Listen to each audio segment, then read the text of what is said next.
One of the undercurrents of what you're doing is you're expanding your connection with your embodied intelligence as well as your intuition.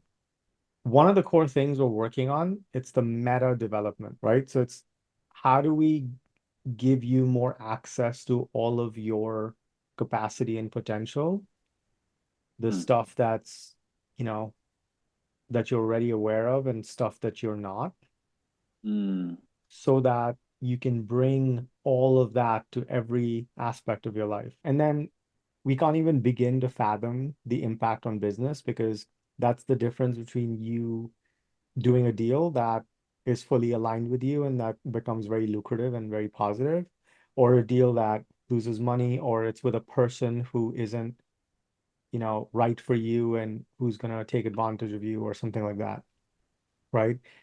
I'll give you an Uber frame. The Uber frame is decision optimization. There are people who, like Warren Buffett, for example, he makes half a dozen decisions every year.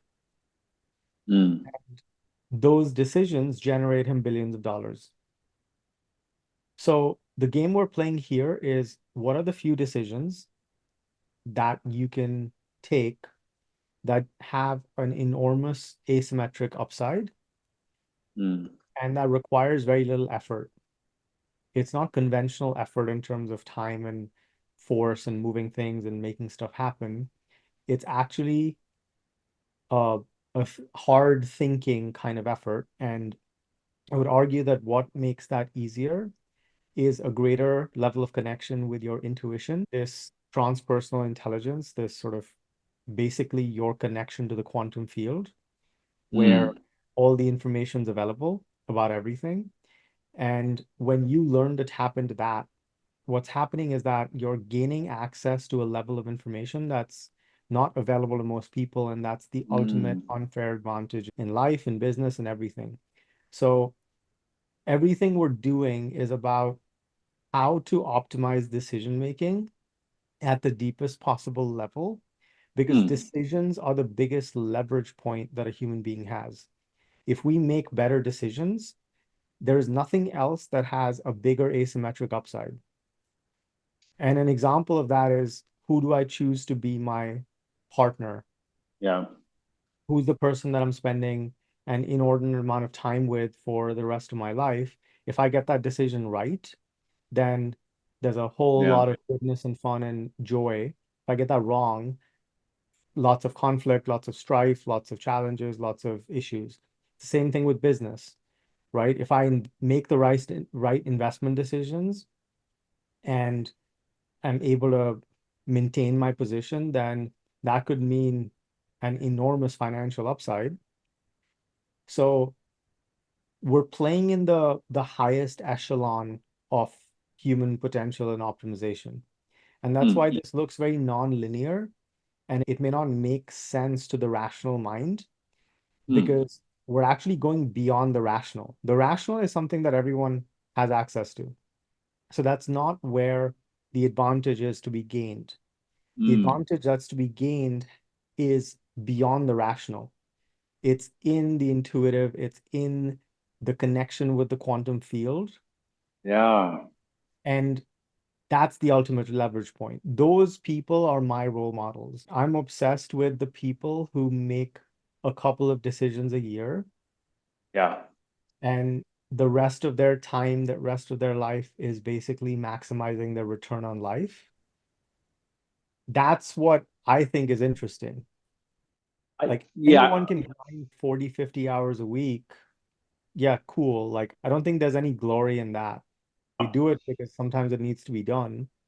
But the whole game is to find these glitches in the matrix and ride that, and then have a really clear economic engine built around our energy so we can maximize return on life. The thing is that money is the byproduct, right? The growth of the network is a byproduct. And if we can connect it to an open heart, then the return is going to be way bigger.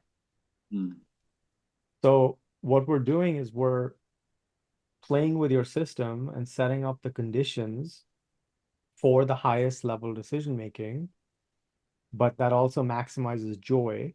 because that Yeah. requires an open heart. And then whatever architecture in terms of economics that you build around that is going to be supercharged by that. There's two ways to live. Way one is nothing is sacred, nothing has meaning. And way two is everything is sacred, everything is meaning, Mm. everything is magic, Mm. right? One of these is better than the other. If we want to keep the because the nihilistic perspective is just as true as the opposite, right? You can find enough evidence to support that claim, but it doesn't actually matter what's true. The only thing that matters is what do we want? Because whatever we Mm. choose to believe is true because we believe it. Our beliefs to us feel like truth. So what we're doing is we're redesigning your consciousness for some very specific outcomes. And that's why this idea of the joyful billionaire is so great because it brings both the heart and the joy and the fun, and it also brings the material wealth part together. And what I want you to do, one of the homework assignments I want to give you today is I want you to actually sketch out that identity. Mm. Okay. Like, I want you to literally create yourself. I want you to literally architect your reality by just take a pen and paper or however you want to do it, or you can do it on your computer. And I want you to literally design the joyful billionaire as an identity for you to step into. And I want you to do it in present tense, as if it's happening right now. Mm. So as you do it, you're actually living it. You're actually experiencing it. So it's not this thing that's happening out there somewhere. I want you to conceive of it as if you're experiencing it right now. What are your beliefs? How do you relate to yourself? What is your life like? What are you doing with your time? How are you working? What does work even look like? Mm.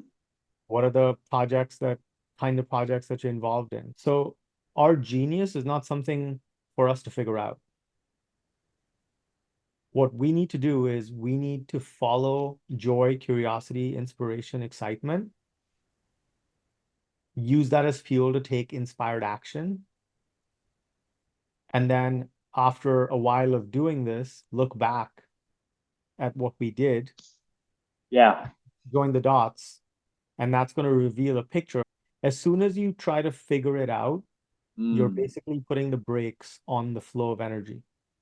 Because notice what happens. You go into your head, right? You go into this place of, I got to figure this out. It's almost like there's a problem you're trying to solve. That's the ego, right? And the ego is trying to figure it out. But what we're looking for is the direct transmission.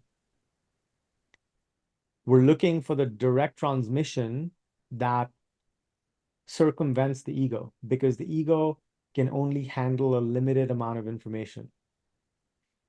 We're looking at a different Mm. channel of information that requires the ego to be offline. Inspiration is being in spirit.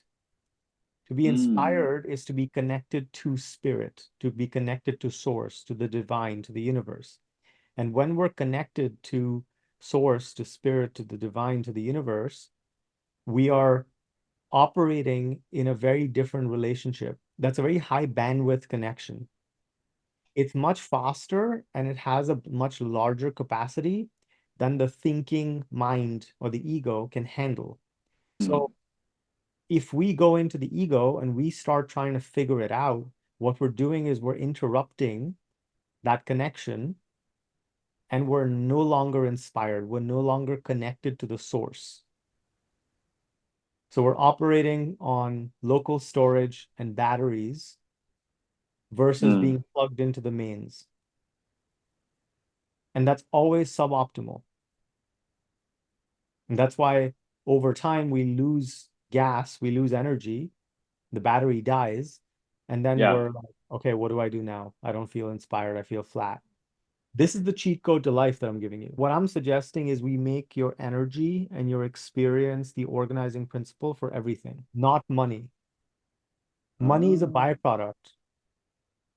So we can evaluate tasks and opportunities based on dollar per hour, and then we can do a mechanistic selection of, if I do this activity, then, you know, that's the thing that'll generate the most money. Yes, we can do it that way.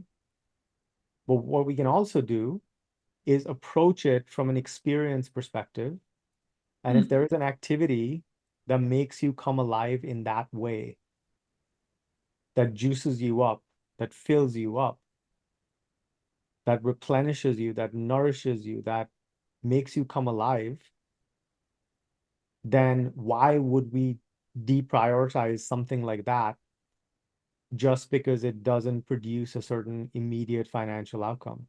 But what I'm saying is that the biggest financial outcomes appear on a different time horizon as a result of us consistently being connected to source, as a result of us consistently following our highest excitement, our highest inspiration, and feeling so wildly turned on. Mm. You literally become a magnet for opportunity and money.